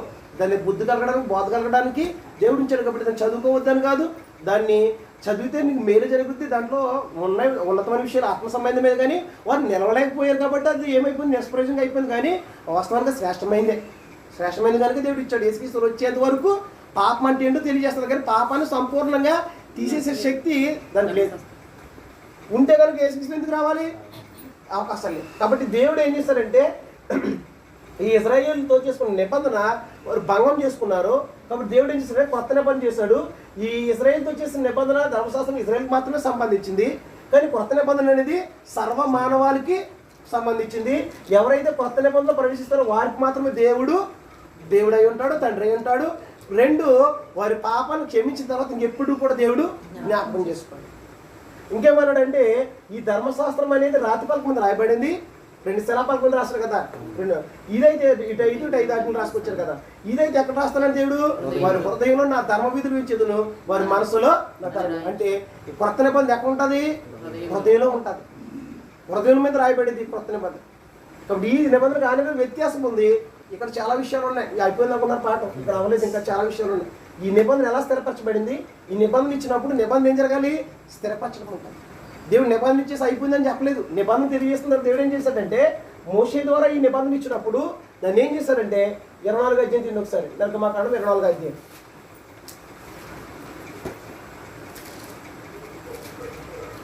నీలాగా ఇచ్చిన టైము ఇంకొక 10 నిమిషాలు ఉందండి. నిర్గమాకాండం 24 అధ్యాయము 3వ వచనం నుంచి మనం చూద్దాం. మోషే వచ్చి యెహోవా మాటలన్నిటినీ విధులన్నిటినీ ప్రజలతో వివరించి చెప్పాను. ప్రజలందరూ యెహోవా చెప్పిన మాటలన్నిటి ప్రకారం చేసేదమని ఏక శబ్దంతో ఉత్తరం ఇచ్చింది. మరియు మోషే యెహోవా మాటలన్నిటినీ వ్రాసి ఉదయమందు లేచి ఆ కొండ దిగువను బలిపీఠమును ఇశ్రాయేలు 12 గోత్రములు చొప్పున 12 స్తంభములను కట్టి ఇశ్రాయేలులో యవనస్తులను పంపగా వారు దానబలు నర్పించి యెహోవాకు సమాధాన బలుగా కోడిని వధించింది. అప్పుడు మోషే వాటి రక్తంలో సగము తీసుకుని పల్లెములలో పోసి ఆ రక్తంలో సగము బలిపీఠముగా ప్రోక్షించింది. అండర్లైన్ చేసుకోండి. అతడు నిబంధన అమ్మ చూడాలి. రేపు చూస్తారా ఏముంది అక్కడ, నేను ఏ వచ్చిన చెప్తాను ఇప్పుడు 7 వచ్చిన చెప్తాను. అందుకే నేను చూడమన్నా ఏమన్నాడంటే మళ్ళీ చెప్తాను. 6 వచ్చిన ఏంటంటే మోషే వాటి రక్తంలో సగం తీసుకుని పల్లెములో పోసి ఆ రక్తంలో సగం బలిపీఠం ప్రోక్షించాను. అతడు నిబంధన గ్రంథము తీసుకుని ప్రజలకు వినిపింపగా వారు యెహోవా చెప్పినవన్నీ చేయొచ్చు విధేయులమైందువని. అప్పుడు మోషే రక్తమును తీసుకొని ప్రజల మీదను ప్రోక్షించి ఇదిగో ఈ సంగతులంటి విషయమే యెహోవా మీతో చేసిన నిబంధన రక్తమని ఇదే అని చెప్పాను. ఇక్కడ ఏం జరిగిందంటే మోషే ధర్మశాస్త్రం తీసుకొస్తా వెళ్ళి ఉన్నాడు కదా. తీసుకొచ్చిన తర్వాత దాన్ని రాయించి ముగించిన తర్వాత ఆ దేవుడు ఏం చేశాడంటే నిబంధన స్థిరపరుస్తున్నాడు. ఎలా నిబంధన స్థిరపరుస్తున్నాడు అంటే ఇశ్రాయేలు ప్రజలందరూ పిలిపించున్నాడు. పెద్దలు తీసుకొచ్చి మీరు ఇక్కడ ఉండండి, ఇక్కడ వచ్చి తెలియజేసిన తర్వాత ఏం చేశారంటే ఎవరిని పంపించి 12 స్తంభాలు కట్టించి 12 గోత్రాలకి అక్కడ గోడని ఏం చేశారంటే బలి కల్పించినప్పుడు ఆ రక్తం అనేది ఏం చెప్పాడు పల్లెలో తీసి ప్రోక్షించడం పల్లెలోకి వచ్చింది. ఆ రక్తం తీసుకు వధించినట్టు కోడి యొక్క బలి యొక్క రక్తం తీసుకొచ్చి దాన్ని ఏం చేశారంటే నిబంధన గ్రంథం ఆ వచనంలో 6వ వచనంలో ఒకసారి మనం చదవాలి. అప్పుడు మోషే వాటి రక్తములో సగము తీసుకుని పల్లెములో పోసి ఆ రక్తములో సగము బలిపీఠము మీద ప్రోక్షించెను.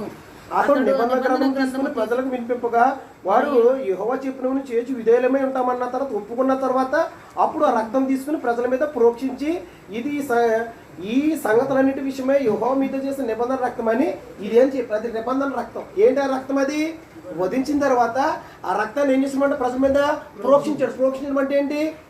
చెమ్మటం ఆ పల్లెలో తీసుకుని లప్రో ఎప్పుడైతే ప్రోక్షించాడో ఆ గ్రంథాన్ని చదివి వినిపించి యెహోవా చెప్పినట్టుగా మీరు చేస్తాను విధేయులవుతా మీరు చెప్పారు కాబట్టి మీరు నిబంధనలో ప్రవేశిస్తున్నారు, మీరు ఒప్పుకున్నారంట. గుర్తుకు ఏం చేశారండి, ఆ నిబంధన రక్తం తీసుకుని ఏం చేశారు మీద ప్రోక్షించాడు. ఎప్పుడైతే ప్రోక్షించాడో అప్పుడు ఏం చేయబడిందంటే అప్పుడు వారి నిబంధనలోనికి ప్రవేశించున్నారు. అలాగే ఇప్పుడు ఇది ఎడ్ల యొక్క మేకల యొక్క రక్తం చేత ప్రోక్షించబడితే వారు నిబంధన ప్రవేశించారు కదా. అలాగే క్రొత్త నిబంధన కూడా దేవుడు ఎలా స్థిరపరిచాడంటే అది యేసుక్రీస్తు యొక్క రక్తము ద్వారా క్రొత్త నిబంధన స్థిరపరిచున్నాడు దేవుడు. మత్తయి సువార్త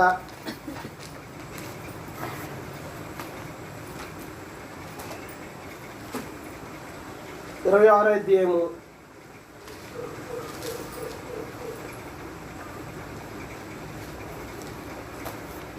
28 వచ్చింది చూద్దాం. 27 నుంచి చూద్దాం. 26 మత్తయి సువార్త తీసారు బెదరు. వారు భోజనం చేయుచుండగా 26 మరియు ఆయన గిన్నె పట్టుకుని కృతజ్ఞతాస్తులు చెల్లించి వారికి ఇచ్చి దీనిలో మీరు అందరూ త్రాగుడి. రేపుగా తీసారా, షారులుగా తీసారా, ఒకసారి చూడండి. ఒకసారి నిర్గమకాండం క్షమించండి మత్తయి సువార్త 26వ అధ్యాయము 27 వచ్చింది చదువుతున్నాను. తీసారా తల్లి? ఏమవుతుంది తల్లి? మరియు ఆయన గిన్నె పట్టుకుని చెల్లించి వారికి దీనిలో నీరెందుకు త్రాగుడి, ఇది నా రక్తము అనగా పాప క్షమాపణ నిమిత్తం అనేకుల కొరకు చిందించబడుచున్న నిబంధన రక్తము. పుట్టినోట్ల కింద ఉంటుంది చూసుకోండి. ఇది కొత్త నిబంధన. యేసుక్రీస్తు రక్తం చిందించారు కదా. యేసుకి ఆనాడు ఎలాగైతే రక్తం అనేది ప్రోక్షించబడ్డదో వారి మీద ప్రోక్షించబడిందో అప్పుడు ఏం చేయబడింది, నిబంధన అనేది స్థిరపరచబడింది. అలాగే ఇక్కడ యేసుక్రీస్తు రక్తం ఏం చేయబడిందంట, ఒక గిన్నెని ఎత్తుకుని కృతజ్ఞతాస్తులు చెల్లించి ఇది మీరు అందరూ త్రాగండి, ఇది అనేకుల కొరకు చిందించబడుతున్న పాపక్షేమంతో చిందించబడుతున్నటువంటి నిబంధన రక్తం అని పుట్టోళ్ళు పెట్టి ఓ నిబంధనలు ఉండడానికి వేసుకునేసే ఇది కొత్త నిబంధన. ఈ కొత్త నిబంధన ఎలా స్థిరపరచబడింది అంటే యేసుక్రీస్తు వారు కలవర శిలువలో ఆయన కాచినటువంటి రక్తం చేత కొత్త నిబంధన అనేది స్థిరపరచబడింది. అందుగురించి ఆయన అన్నాడు ఇదిగో సమాప్తమైందని చెప్పి తన ఆత్మ దేవునికి అప్పగించుకున్నాడు కదా. ఏమి సమాప్తమైందంటే ధర్మశాస్త్రం ఇదిగో చేతులు ఇచ్చిన పని నేను సంపూర్తి చేశాను. ఒకటి ధర్మశాస్త్రం రుణం చెల్లించబడింది, 2 పాప యొక్క రుణం చెల్లించబడింది అని చెప్పి ఆయన ఏం చేశారంటే ఇదిగో సమాప్తం అయిపోయింది అన్నప్పుడు ఏం జరిగిందంటే ఆ పాత నిబంధన అనేది రద్దయిపోయి ఏం జరిగిందంటే కొత్త నిబంధన అనేది యేసుక్రీస్తు యొక్క రక్తం చేత స్థిరపరచబడింది. ఇప్పుడు ఎవరైతే కొత్త నిబంధనలో ప్రవేశిస్తారో, ఎవరైతే కొత్త నిబంధనలో ఉంటారో వారికి మాత్రమే దేవుడు తండ్రి అయి ఉంటాడు, యేసుక్రీస్తు వారు ప్రభువై ఉంటారు. కాబట్టి ఎవరైతే కొత్త నిబంధనలు ప్రవేశిస్తారో ఎలా ప్రవేశిస్తారంటే యేసుక్రీస్తు కొత్త నిబంధనలు ఎలా ప్రవేశిస్తారంటే యేసుక్రీస్తు ఎలా ఈ కొత్త నిబంధనలు ఎలా ప్రవేశిస్తారంటే యేసుక్రీస్తు యొక్క రక్తం అనేది నీ మీద ప్రోక్షించబడితేనే కానీ నువ్వు కొత్త నిబంధనలో ప్రవేశించు. 1 పేతురు 2 వచ్చిన ప్రకారంగా బాప్తిస్మంలో యేసుక్రీస్తు రక్తం అనేది నీ మీద ఏం చేయబడుతుంది, ప్రోక్షించబడతావు. అది ప్రోక్షించబడితే నువ్వేమవుతావు, కొత్త నిబంధనలో ప్రవేశిస్తావు. లేకపోతే ఏం జరగదంటే ఇందాక చూసారా పెద్ద పుట్టాడు అంగవైకల్యం చూసారా, అది జరగదన్నమాట.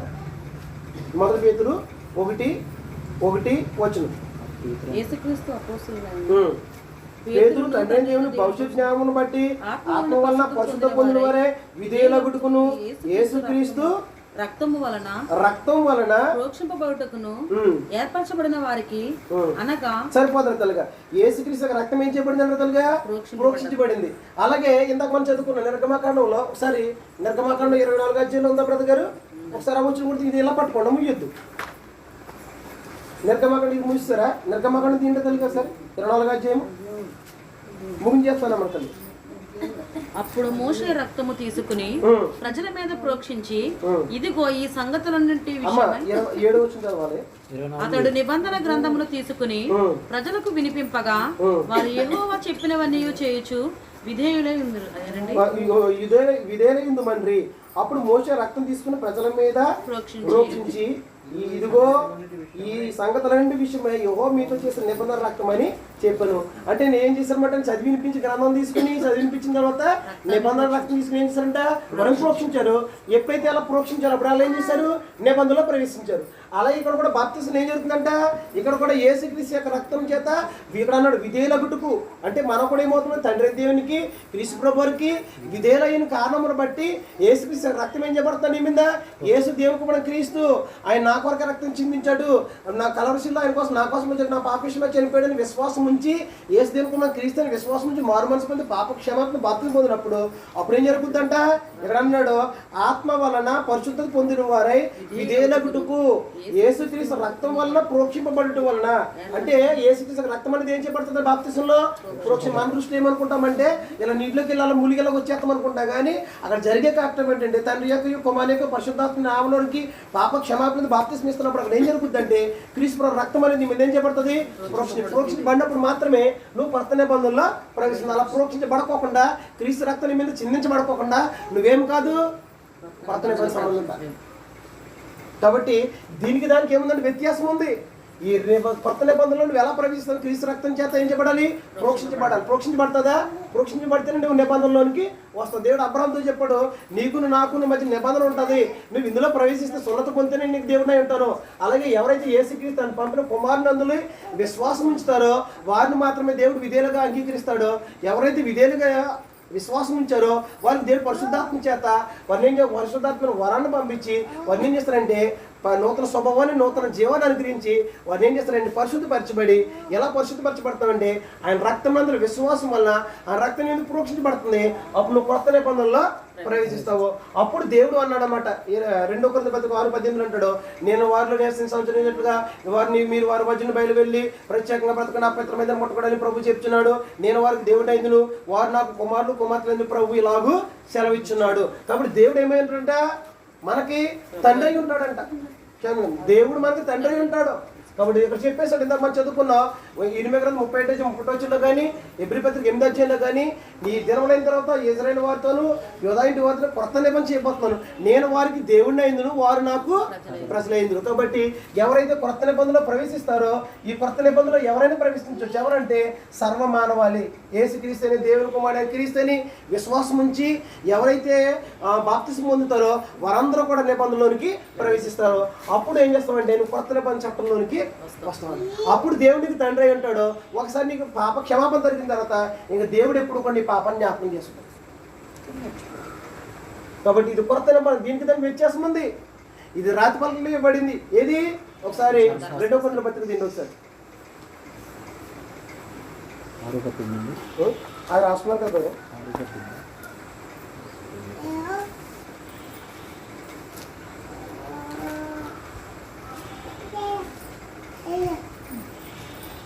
ఒకసారి 2 కొరింథీ రాసిన పత్రిక 3వ అధ్యాయము 3వ వచనం చదువు.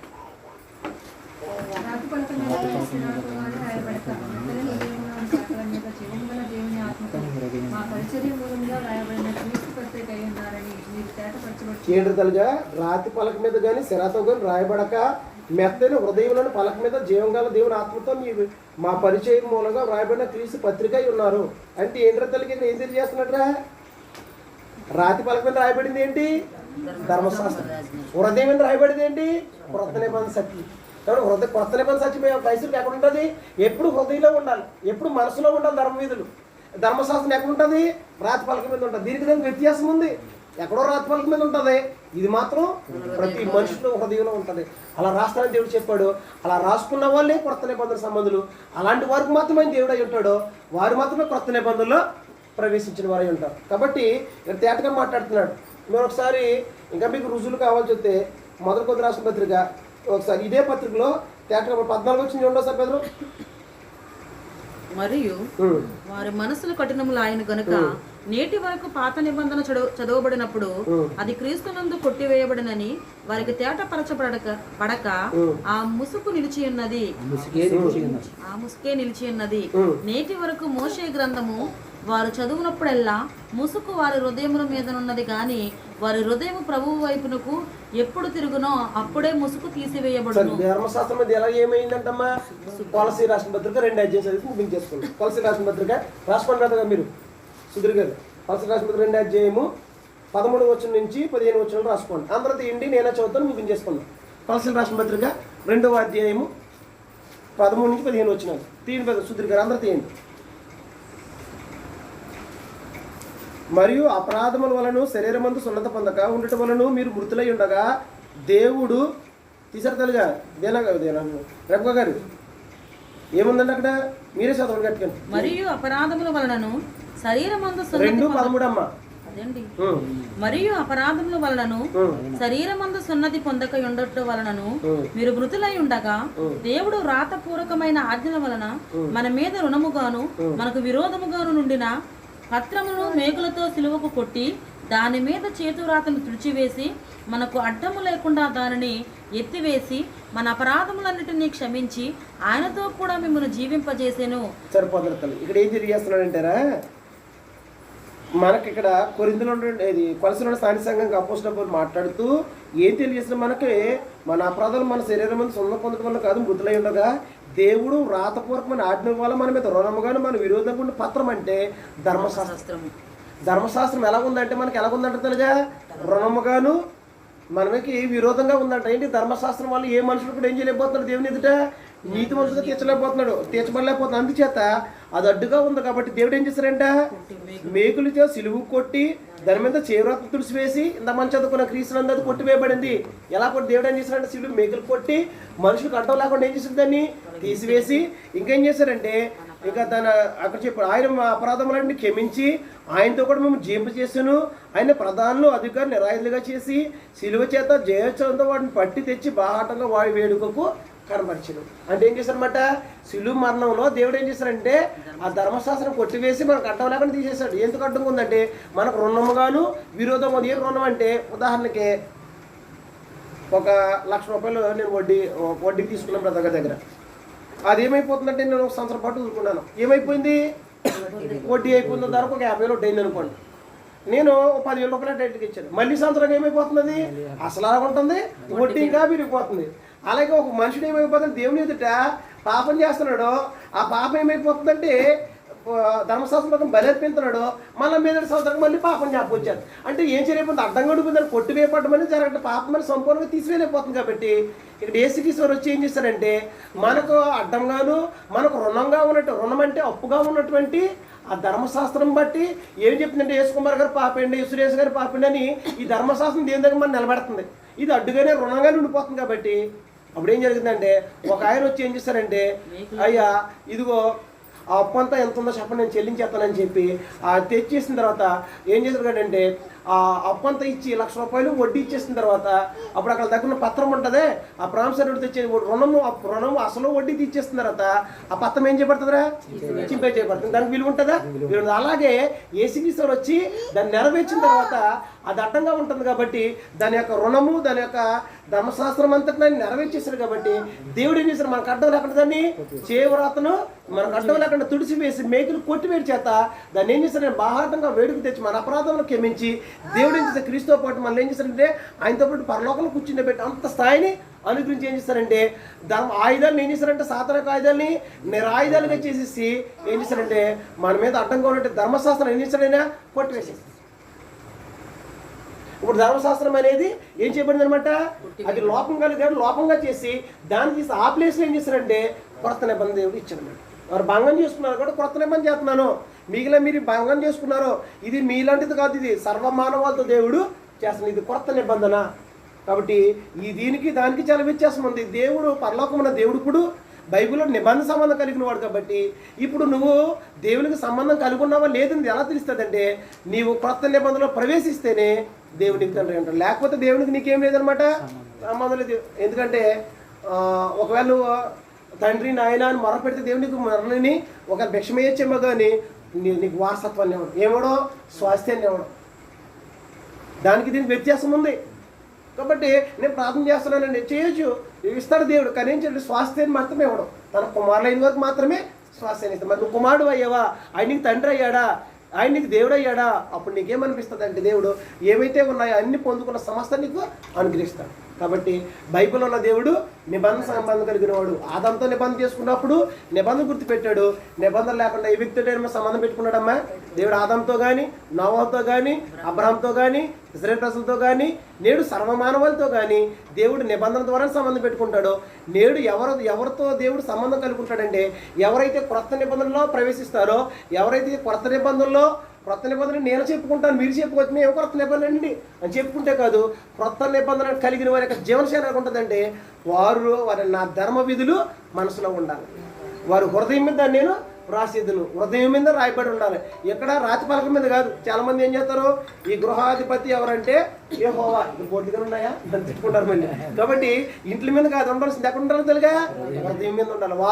వారు మాత్రమే దేవునికి కుమారులై ఉంటారో వారికి మాత్రమే దేవుడే ఉంటాడు. కాబట్టి కొత్త నిబంధనలో నువ్వు ప్రవేశిస్తే దేవునితో నీకు సంబంధం ఉన్నట్టే. రేపొద్దు శాశ్వతమైనటువంటి నిత్యత్వానికి నువ్వు వెళ్ళడానికి, స్వాస్థ్యం పొందుకోవడానికి అవకాశం ఉంటుంది. ఒక కొత్త నిబంధన మాకు అక్కర్లేదు అనుకున్నట్లయితే దేవునికి నీకు కూడా ఏం లేదనమాట, సంబంధం లేదు. ఎందుకంటే ధర్మశాస్త్రం దేవుడు ఏం చేశాడు అంటే దాన్ని కొట్టివేశాడు. అది మోషే ద్వారా ఇవ్వబడింది, ఇది యేసుక్రీస్తు వారి ద్వారా ఇవ్వబడింది. ఇది ఎడ్ల యొక్క మేకల రక్తం చేత ప్రోక్షించబడింది, ఇది యేసుక్రీస్తు రక్తం చేత ప్రోక్షించబడింది. ఇది రాతి పలక మీద రాయబడింది, ఇది హృదయం అనేటువంటి మనసులో ఇది రాయబడింది. కాబట్టి ఇందులో పాపంలో ఏం చెప్పబడ్డాయి, క్షమించబడ్డాయి, మరలా జ్ఞాపకం వచ్చినాయి. కానీ ఎక్కడైతే దేవుడు ఏం చేయలేదు, పాపం ఎన్నడను జ్ఞాపకం చేయాలి. అపోస్తలుల బోధ ప్రకారం విని విశ్వాసం మనసు పొందిన తర్వాత, పాప క్షమాపణ కలిగిన తర్వాత మనిషికి ఏం రాదు, పాప జ్ఞప్తికి రాదు. పాప జ్ఞప్తికి వచ్చిందంటే నీకేం కలగలేదు, పాప క్షమాపణ కలగలేదు. కాబట్టి ఇది కొత్త అంటే నిబంధన గురించి చెప్పారు. మీకు ధర్మశాస్త్ర చట్టాన్ని గురించి చెప్పినప్పుడు అయితే ఇంకా అనేక విషయాలు చెప్తారు. ఇది కేవలం నిబంధన గురించి మనం మాట్లాడాం కాబట్టి ఎంతవరకు అవసరమో అన్ని విషయాలు ఆలోచన చేసాం. ఎన్ని నిబంధనలు చెప్పాను అమ్మ తల్లిగా నేను ఇప్పటికి? ఏమేమి నిబంధన ఒకసారి చెప్పండి అమ్మా. నిబంధన అంటే అర్థం ఏంటి? బోర్డు మీద శిల్పిస్తాను. మరి నిబంధన అంటే ఒప్పందము, ఒడంబడిక, ఆజ్ఞలతో కూడిన లిఖితపూర్వక ఒప్పందము. కాబట్టి దేవుడు ఏ వ్యక్తితో నిబంధన సంబంధం పెట్టుకుంటాడు. నిబంధన లేకుండా దేవునికి మనకి ఎప్పుడు సంబంధం ఉండదు. మొదటి మానవుడితో కూడా దేవుడు నిబంధన పెట్టుకున్నాడు. ఆ నిబంధన ఆదాము మీరాడు. అలాగే అబ్రహాంతో నిబంధన చేసుకున్నాడు, నోవాహుతో నిబంధన చేసుకున్నాడు, అలాగే ఇశ్రాయేలుతో నిబంధన చేసుకున్నాడు, అలాగే సర్వ మానవాళితోనూ నిబంధన చేస్తున్న నిబంధనలో ఎవరైతే ప్రవేశిస్తారో కొత్త నిబంధనలు వారికి మాత్రమే ఆయన దేవుడై ఉంటాడు, తండ్రి అయి ఉంటాడు. ఈ దినములైన తర్వాత నేను కొత్త నిబంధన చేస్తున్నాను, ఆ నిబంధన వంటిది కాదు. వారు భంగం చేసుకున్నారో ఈ నిబంధన కార్యక్రమం వ్యత్యాసం ఉంది. అది రాతి పలక మీద రాయబడింది, ఇది హృదయం మీద రాయబడుతుంది. దానికి ఎడ్ల యొక్క మేకల రక్తం ప్రోక్షించబడితే ఇది దేవుని తన సొంత కుమారుడు తను ఏం చేశాడంటే తన రక్తం చిందించి ఆ రక్తం చేత నిబంధనలు ఏం చేశాడైనా స్థిరపరిచాడు. అందుగురించి మత్తయి సువార్త 5 అధ్యాయంలో మాట్లాడినట్లయితే ధర్మశాస్త్రానికి కొత్త నిబంధన వ్యత్యాసం చెప్తాడు ఆయన. అక్కడ చేస్తే పాపము, ఇక్కడ ఆలోచిస్తే పాపం. అక్కడ నరాజ్ చేస్తే పాపం, ఇక్కడ సోదరుని కోపడితే విమర్శకి వెళ్ళిపోతున్నాం. అక్కడ వ్యభిచారం చేస్తే పాపం, ఇక్కడ ఆలోచన చేస్తున్నాం. అక్కడ అబద్ధం ఆడితేనే ఇక్కడ మాట అవునంటే అవును, కాదంటే కాదు ఉండాలి అని లైట్ ఆటగా ఆయన తెలియజేస్తున్నాం. ఆ ప్రకారంగా మన జీవితాన్ని కొనసాగించుకుందాం. ఇంతవరకు వందలు తెలియజేసుకుందాం. ముగి ప్రార్థన చేసుకుందాం. 5 అయింది కరెక్ట్గా ముగింపు ప్రార్థన చేసుకుందాం. రైతులందరూ కూడా ఏకీపించినట్లయితే